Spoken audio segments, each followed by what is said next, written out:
Hello guys and welcome to a new episode of Patch Recap.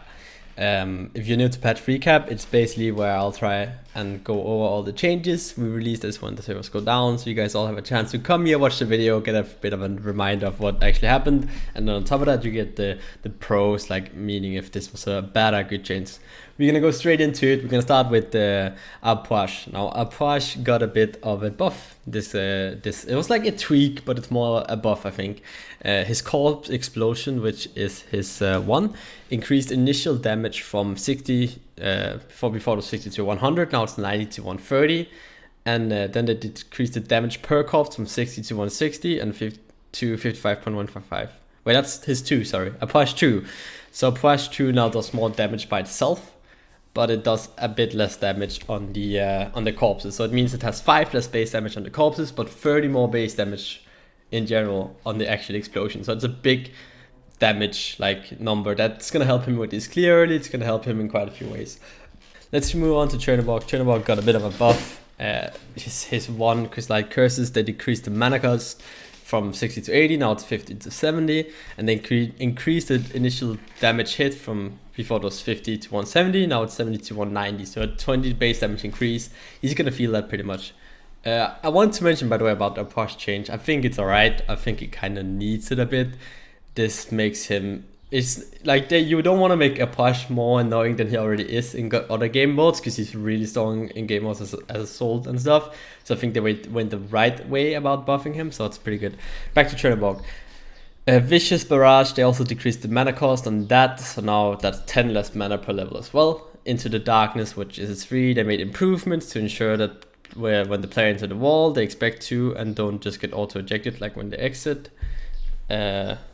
And fixed an issue where players would hold auto-eject from the wall in higher ping environments, so just poof, pop out. So if you're like an Australian player playing on American servers, have fun playing this card. Well, they fixed that now, and they fixed an issue where on-hit items like the Crusher were being procced twice. His ult, they removed the post-fire time from this ability, so that means you just go straight up now, so it's kind of instant, which is pretty OP. They decreased the minimum airtime from 1.2 to 1, and they decreased the maximum airtime from 3 seconds to 2.6 seconds. So you can stay for he can only stay 2.6 seconds in the air now, but the trade-off is he can kind of go up instantly, and it fixed some issues where traveling to a shadow could result in the player colliding with a wall. This resulted in them flying into the air and being unable to move, and it fixed an issue where Chernabog could stutter on landing. So I think Chernabog definitely has potential, and I'm excited to see him in competitive once he gets open for play. I think these are some nice question of law changes, right? Not question of QL, whatever the fuck that stands for. I'm stupid. You guys can maybe help me out in the comments with what that stands for. I think he has some, what I want to say is he has some nice changes that's definitely going to make him feel better in general to play, and I think that's very important because he felt a bit clunky before.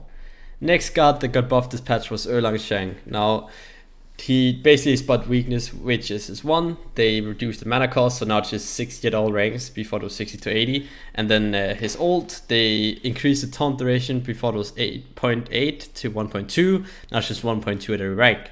So this is a pretty big buff for Erlang, because now he can actually use his 1 more consistently. He has a big taunt, and 0.4 seconds is quite a bit of time that you have on a taunt. Again, I think Erlang might sneak his way back into the meta. He could go back to being this pressure solo laner. But then again, you kind of never know with Erlang. So he was very good before, and now he got not played at all. And now we might just see Erlang go back to very good again. So Erlang is definitely in between. And I'm excited to see how this change will work out, but I'm a bit scared it might be too much. Another guard that got buffed was Neve. They just increased the base attack speed from 9.5 to 1. I think they just want to make her feel better. So I'm fine with that. I think Neve is alright right now. I think she's slightly around average. So if they want Neve more in the meta, I can kind of see that. What also happened is that Nox got buffed. Basically they updated the targeter, so now they show the radius explode along the targeter line if it's blocked. So that means that like the explode duration now goes on the targeter. So if my targeter is this long before the ball, kind of where the explosion would only be here, but if it collides, it might be in here or something. So it's gonna make her a lot easier to play, at least if you play on normal cast, right, or quick casting. It's gonna make her feel a lot better, so I'm fine with that. Another guard that got a buff was Skadi. Skadi also just got a basic attack basic attack speed increase from 0.9 to 0.9.5. So she's had a big more attack speed now. I think that's fine. She's kind of been out of the meta. Xbalanque got changed. Xbalanque now needs to deal 1500 damage to gain 1 stack of that. Before that was 1k. So it makes it a bit harder for him to get those stacks now, which I think is needed because it was very, very strong before. And poison darts will no longer consume mana or the cooldown if it's interrupted before any darts are fired. Now this is the biggest, like most annoying thing, one of the most tilting thing you could have happened to you when you play Xbalanque is someone cancel out your 2 and then went on cooldown. So it's gonna make him a lot better, Xbalanque, and I feel like Xbalanque is already in the meta right now. So this might be a bit too much. They kind of try to like go a bit around it with the ult or the passive nerf, but yeah, we'll see. So it's a tweak, you know, but I kind of see it as a buff. So I guess I just included the tweak in the buff, but you guys get it. Next guard that did get buffed, however, is Zeus. They decreased the mana cost of detonate charge from 90 at all ranks to 60 at all ranks. So his one is way cheaper now. It's gonna help him immensely on his buff clear. And Lightning Storm is old, got increased base damage from 100 to 180. Now it's 120 to 200. Another guard that got buffed. I think the Zeus buff is fine, by the way. I think he kind of needs it. Another guard that got buffed for Xing. Basically what they did is the demon bag, they increased the stacks from 20 to 40, but they decreased the protections from 2 to 1. So it's still the same amount of protections, right? You still get 40 prots and 80 if you're old. But Xing now gains stacks when witnessing any death. This includes your own minions and enemy minions. So of one wave, you'll get 12 stacks. He no longer gains stacks from consuming marked with exorcism. So you don't need to 1 on 2 anymore. You can just kill them. They also decrease the stacks lost on death and after using recall demons from 100% to 50%. So if you're old now, and you have 40 stacks, you're only gonna drop down to 20, whereas before you were gonna drop down to 0, and the same when you're gonna die, if you're gonna die. And then Book of Demon, his stun on his 3, they kind of increased that by 0.2 seconds on every rank. So previously it was 0.5 to 0.9, and now it's 0.7 to 0.1. So I think that the changes on Xing is pretty good. I'm a bit scared if we're gonna see Xing going back into the meta. I doubt it, because I do personally believe that we're gonna see more of a meta now where tanks are gonna come back, but I'll go back into that, why I think that in a second, because that has something to do with the items that got buffed in this patch. And Evolve Soul Leader, they basically increased ability lifesteal from 10 to 15%. That's not really why. I think this is alright. I think Evolve Soul Leader has been kind of out of the picture, and if we get new items in, or not new items, but we make them like more reason for them to be bought, I'm fine with that. Height of the Urchin, they decreased the stacks required to evolve from 10 to 7, and they increased protection per stack from 2 to 3. So now you have 1 more prot, but you have 7 stacks, and they decreased the amount of time to generate a shield from 3 to 2. So I guess that has to be seconds, right? So overall a buff, like you get more protections per kill now, but the overall prot's kind of the same, right? It's 41 now. Whereas before it was 31, sorry, whereas before it was 21, sorry. It's 21 prods and before it was 20. That's quick math for you right there. So it's 1 more prod, it's easier to do, it's definitely a big buff. I think it's alright. Urchin has kind of been out of the picture, it was really good, and I think it's finally finding its place now where it's viable, but you're not going to see your Amusing Carp ADC or your mid lane building Urchin because it was just that good. Another item that might be too good now is Stone of Binding, because they increased the passive penetration buff from 10 to 15%, and they also have a visual fix have been changed to a persistent aura rather than a pulsing aura. So this is going to be a really nice bridge item for supports now, I think, Stone of Binding, and especially Guardians in the jungle. And another item that we'll get into very shortly that also got buffed, which is going to help Guardians in general in the jungle as well, is boots, and we'll get into that in a sec. So kind of a big buff towards those jungle guardians like Athena, Cabrack, and whatever. Talisman of Energy, I've not really been buying this item because it felt like it was underwhelming, but now they increased the radius from 55 to 70, so that's a really big buff in my opinion. And they increased the buff duration from 6 seconds to 8 seconds, and they also increased max sex to from 5 to 6 seconds. Now, what we're going to see with Talisman is going to be this item that's going to be bought, I think, but it's kind of the same as Emperor's Armor. It's not going to be the best for your team when you're fighting around objectives, but it's going to be insanely good when you're pushing down towers and stuff. Just being able to think I give 6% movement speed and 6% attack speed, if that's the stats, if I remember correctly, to your whole team is kind of really good. Shogun's Kusari, they increased the protection from 50 to 60. So Shogun's is better now. They kind of nerfed it before, where they took 5% attack speed away, so now they're giving back some protection. The reasoning being that they felt like this item kind of lacked something. I didn't give the amount of protection that you kind of want for that item. So Shogun's also got buffed. Now, I think this is very weird to me. They basically buffed Shoes of Focus and Shoes of the Magi.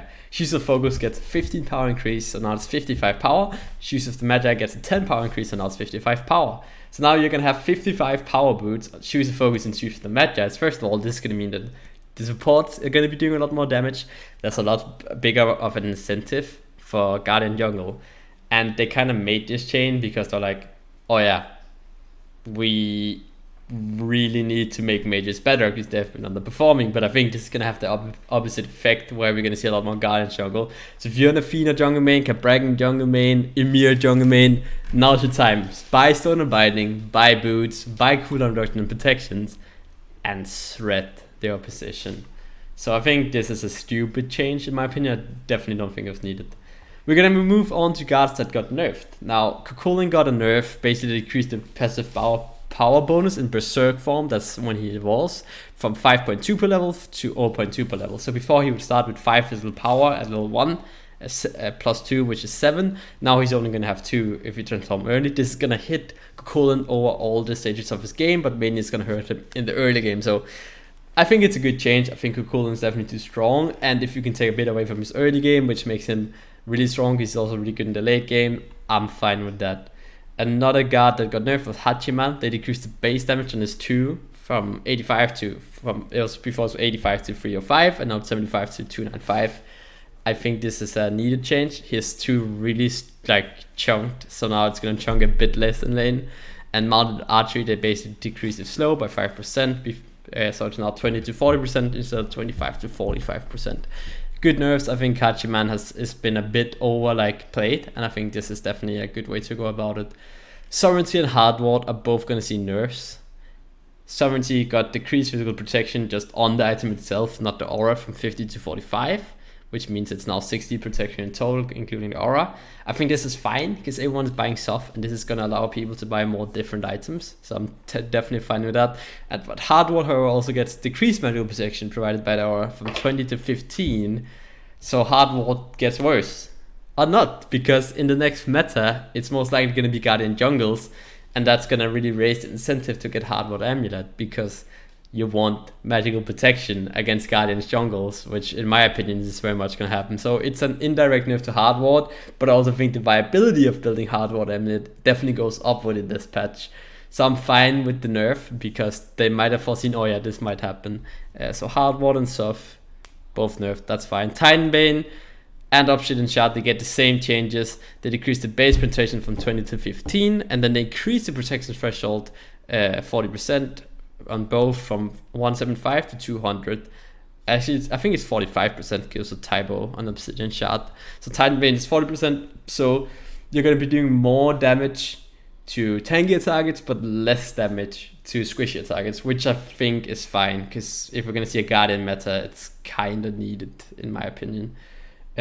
So that's it for the buffs, the nerfs, and the tweaks. I quickly wanted to go over some of the content. There's going to be some new skins out. Dragon's Light Sobek, Dragon Queen Scylla, Electric Dream Nox, Zeus, the Morgan, and Mastery skins for Sobek. Now also they did some bugs up. They fixed some bugs. If you guys want to go and read them, you can find the link to the patch notes in the description. You guys kind of requested what guards are in the chest. I briefly touched on that. So new cosmetics are Electro Raver Global Emote, Electro Raver Level Up Skin. For the awesome chest, they have a new addition to the awesome chest is Abyssal Warriors on Wukong, Countess Chang'e, Potter Gold Fafnir, Playful Bonnie Nuwa. For the godlike chest, they have Recon Artemis, Peacekeeper Athena, Fallen Lord Cronus. And in the fantasy point store, they have Kumbalion, Yetzi Kumbhakana, Igneous Terra, and Diva Aphrodite. That's pretty much it for this week of patch recap, or this every second week, because it's every second week a patch. I hope you guys enjoyed this episode. If you did, make sure to like, comment, subscribe, and press the bell. Let me know what I can do better. And until next time, everyone. Peace out.